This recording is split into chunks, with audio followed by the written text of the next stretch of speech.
Okay, so imagine for a second you're so ridiculously good at something that people genuinely stop believing you're human. Seriously, that's the incredible and totally true story we're getting into today. The Virtuoso's Burden and the very strange case of Niccolò Paganini.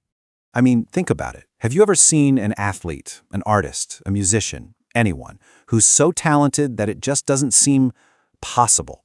It's a weird place to be, right? Where your own skill makes people suspicious of you. And this brings us to a timeless truth, something that's probably been true since the dawn of humanity. Exceptional talent always, and I mean always, attracts an equal if not greater amount of scrutiny. You know, when we see something that feels superhuman, our first reaction isn't always wonder. A lot of the time, it's just pure disbelief. We start questioning everything we're seeing.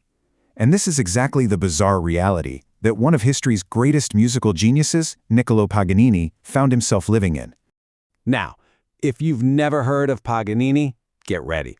This guy wasn't just some violinist playing in a stuffy concert hall. Oh no, he was a phenomenon. You can basically think of him as the world's very first rock star. His rise to fame was honestly just insane. He was born in 1782 and was a prodigy right from the start. But by 1813, when he was just 31 years old, he was already considered the greatest violinist in the history of Europe. His ascent wasn't just fast, it was completely meteoric. And the fame? It was on a whole other level. We're not just talking about people enjoying his concerts. No, this was a full-on cult-like following. He had fans, he had groupies, a level of celebrity that was just unheard of for a classical musician back then. He absolutely mesmerized audiences like nobody before him. But here's the thing. With that kind of supernatural talent came some really dark, really persistent rumors. Because you know, when you can't logically explain something, your mind starts searching for other explanations. And for a whole lot of people, the answer was simple. His talent wasn't human at all. And this is where the story just gets wild. On one side, you have the reality, a man with just unbelievable, unprecedented skill on the violin. And on the other side, you have the rumor that spread like wildfire, that his talent wasn't earned, it was demonic. People genuinely, truly believed he was the son of the devil. And these stories became terrifyingly specific. This wasn't just some vague gossip. People were whispering that his violin was powered by the soul of a woman he had murdered, that he wasn't actually human, that his father was, quite literally, Satan. These weren't just some crazy fringe theories. This was what a lot of people actually believed.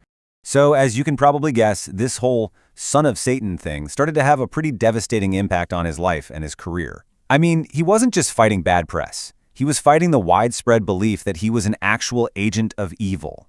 It got so bad, so extreme, that in order for him to keep traveling and performing, Paganini had to do something completely unbelievable. He had to publicly prove that he was human. I mean, can you even imagine how absurd and humiliating that must have felt? And how exactly do you prove you're human? Well, he had to publish his personal documents.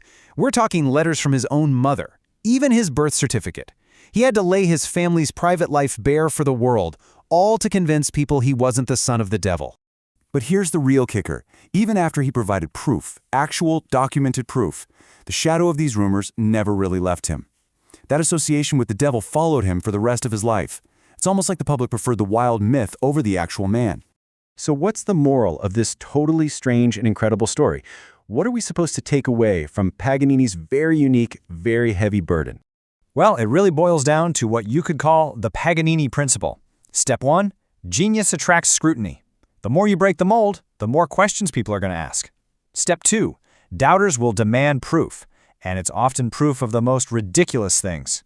And finally, step 3, and this is the most important part, you just have to keep playing anyway.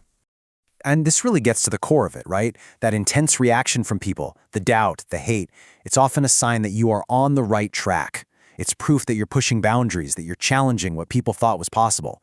The lesson from Paganini's life isn't to back down from that, it's to lean right into it. And that leaves us with one final thought to chew on. If that kind of negative reaction can actually be a sign that you're doing something great, then it's worth asking yourself, what great work are your haters doubting? And maybe more importantly, are you gonna keep playing anyway?